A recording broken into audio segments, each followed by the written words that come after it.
than the other guy if you expect to win this fight. Okay? It's no different than if I'm grappling or I'm striking with somebody. If I am ahead of them, 2 or 3 steps ahead of them, it's going to be an easy day. If we're head to head, it's anybody's fight.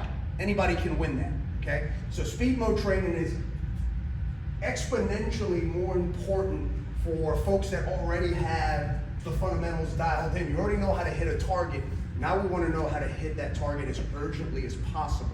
Well, the only way we're going to know how to do that is if we just go for it, right? We go ahead and open up ourselves, or open things up visually, allow ourselves to be a little sloppy from the standpoint of downright accuracy, but as long as we're making significant speed gains, that's really where the importance is. And let's take a look here. So we've got a 137 initially. We went into speed mode. How many mags did we fire? I think we did one or 2 mags in speed mode, maybe 1.5, right? And we knocked off 0.2 of a second here. Here we knocked off 1/10 of a second. Again, 1/10 of a second here, 1/10 of a second here, 1/10 of a second here, 1/10 of a second here, but hey, what did he want today? He wanted that sub-second draw, and he got that. He absolutely got that. Here's super significant. We've got almost 1/2 a second knocked off of his draw. Clean and very, very consistent. Both of your runs were clean, right?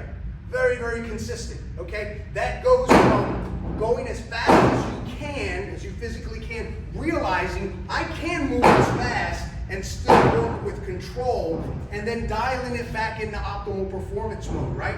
Now imagine, we did maybe 2 minutes of dry fire, right, in speed mode, then we went into it for about a mag and a half, and look at the gains that each and every one of you made. Think about if you did that consistently for the next 6 months. Worked in speed mode and whittled those down further. I think I heard somebody say it earlier, oh man, you just got to shoot a bunch of rounds and you get there. Not necessarily the case. I get where you're coming from, but that work needs to be smart. It needs to be focused.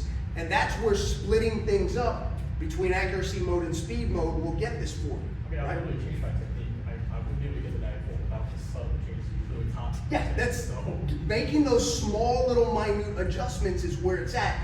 But you'll never get those small little minute adjustments dialed in if you're constantly chasing your tail on both ends. If you come in here and who had the 99?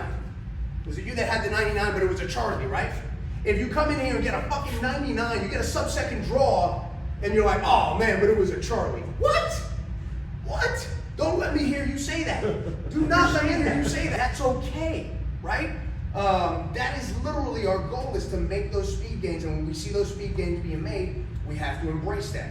Separating these two in training, we had a sidebar conversation just before lunch where Oscar was asking, okay, well, what is it you need to work on in my fire training that's going to give you the most bang for your buck? Do I work accuracy or do I work speed?